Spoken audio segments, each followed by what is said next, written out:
今屆世界盃好多人都仲係講緊幾點開波或者係點樣翻場㗎，但係有一個話題咧，可能係今屆最被低估，但係影響咧可能係最深㗎，就係今屆世界盃係史上第一屆咧 AI 世界盃嚟㗎。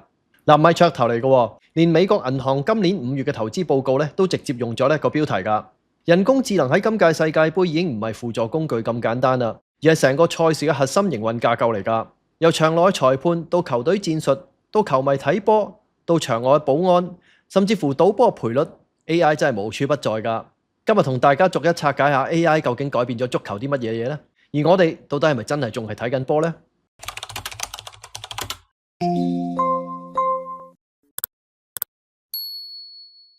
首先講下今屆最震撼嘅場內黑科技啦。國際足協喺今年1月 CES 消費電子展覽宣布咧，今屆每一個球員咧都會被掃描，然後建立一個咧精準嘅 AI 3D 虛擬分身㗎。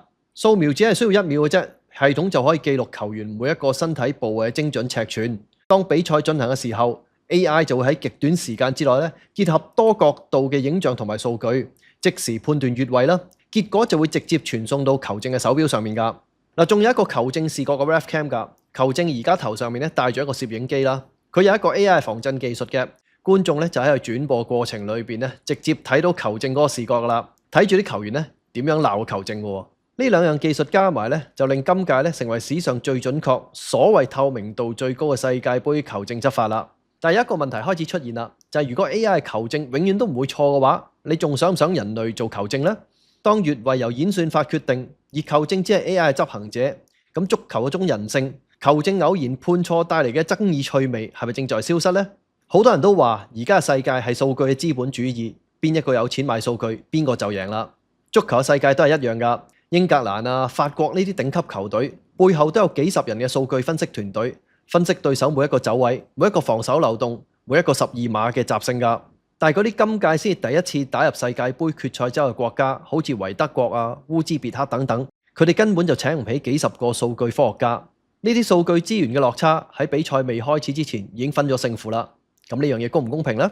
為咗解決呢個問題，國際足協今屆同聯想合作推出咗一個 Football AI Pro， 一個可能改變咗世界盃賽果嘅生成式 AI 助理㗎。呢一個 AI 咧食咗國際足協幾十年嘅歷史比賽數據，建立咗一個足球語言模型喎。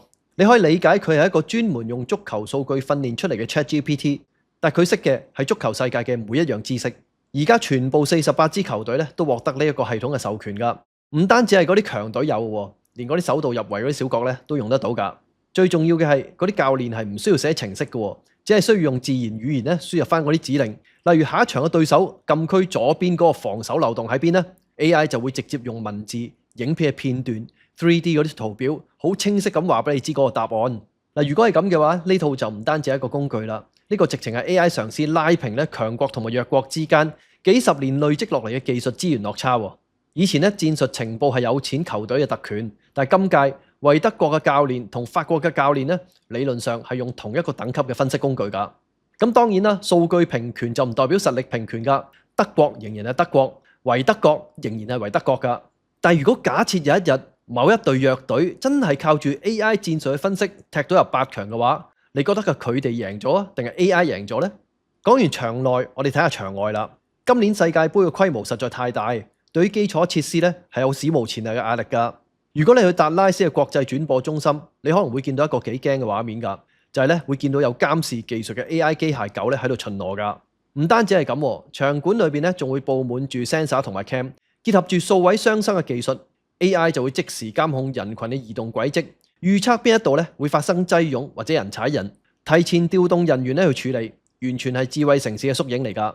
某程度上，今屆世界盃係全球最大規模嘅智慧保安實驗場，而喺網絡世界 AI 亦都係最嚴格嘅保鏢嚟㗎。今年有48支球隊，104場賽事，如果一個球員咧射失一球12碼嘅話，喺網絡上面絕對係會俾人鋪天蓋地咁樣勁鬧㗎。國際足協今次就啟動咗一套 AI 社交媒體保護系統，能夠喺2秒之內掃描 TikTok 啊、Instagram 啊、YouTube 上面超過3萬個關鍵字㗎。一旦發現有種族歧視或者惡意攻擊，系統就唔單止會隱藏留言，仲會直接將呢啲人咧列入黑名單，禁止佢哋購買未來球賽門票㗎。咁呢個技術，你覺得係保護球員定係言論嘅審查呢？一個人喺網上面鬧幾句，呢一世人就以後都唔可以買波飛，嗰個尺度係由邊個決定嘅呢？ AI 嘅標準係咪客觀嘅呢？呢一條問題國際足協係冇答過㗎。最後講一個大家可能估唔到嘅 AI 應用啦，就係賭波嘅賠率。傳統賭波賠率係靠人手設定，再靠分析師根據球隊嘅狀態去計算㗎。但係自從 AI 介入之後，博彩公司用電腦學習咗個演算法，同時分析球員數據、歷史賽果、天氣場地，甚至乎社交媒體嘅球迷嘅情緒走向。如果今日全世界嘅球迷喺情感上面都支持英格蘭， AI 就會自動調低英格蘭嘅賠率，確保莊家嘅利益啦。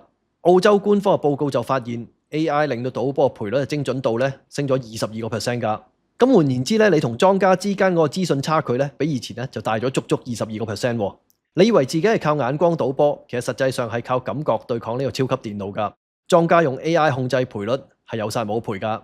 最後都講下啦，其實足球從來都係人嘅運動，唔係機器嘅運動，亦都唔係演算法嘅運動喎。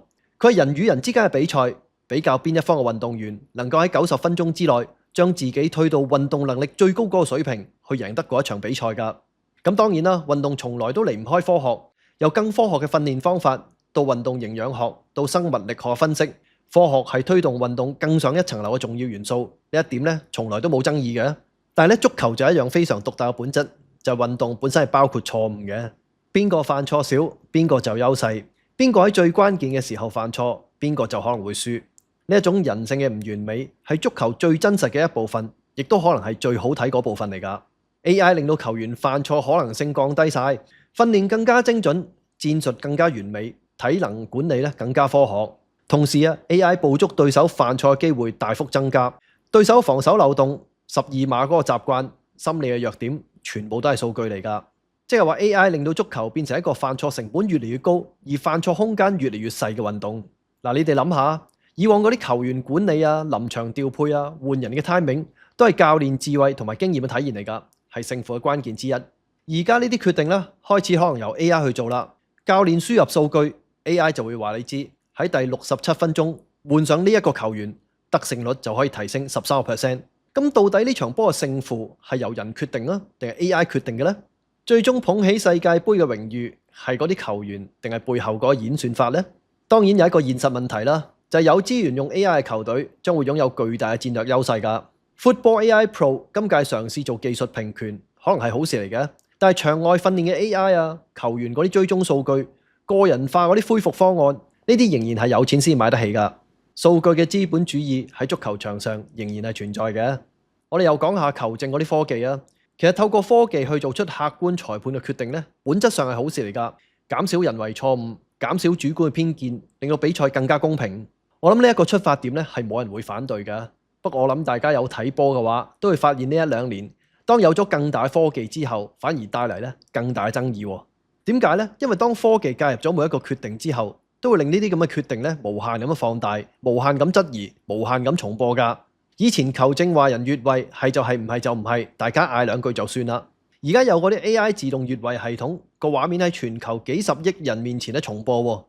你畫到好似好精準，但係又唔話俾人聽你中間有幾多誤差。咁呢啲咁嘅結果唔單止係唔會消失咗，成個問題仲會放大咗添。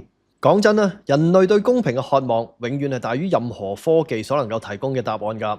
科技表面上可以俾你一個好精準嘅答案，但係佢永遠冇辦法俾你一個令所有人滿意嘅答案，因為滿意係一個情感，唔係一種數據嚟㗎。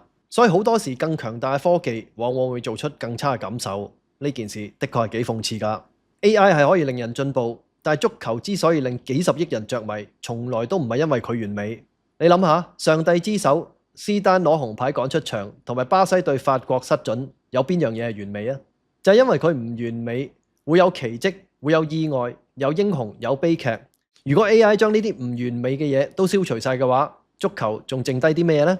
所以好多人都話而家啲波越嚟越唔好睇，又或者睇嚟睇去都仲係美斯同 C 朗，都唔係冇原因㗎。話唔定呢啲科技嘅進步就係背後嘅原因啦。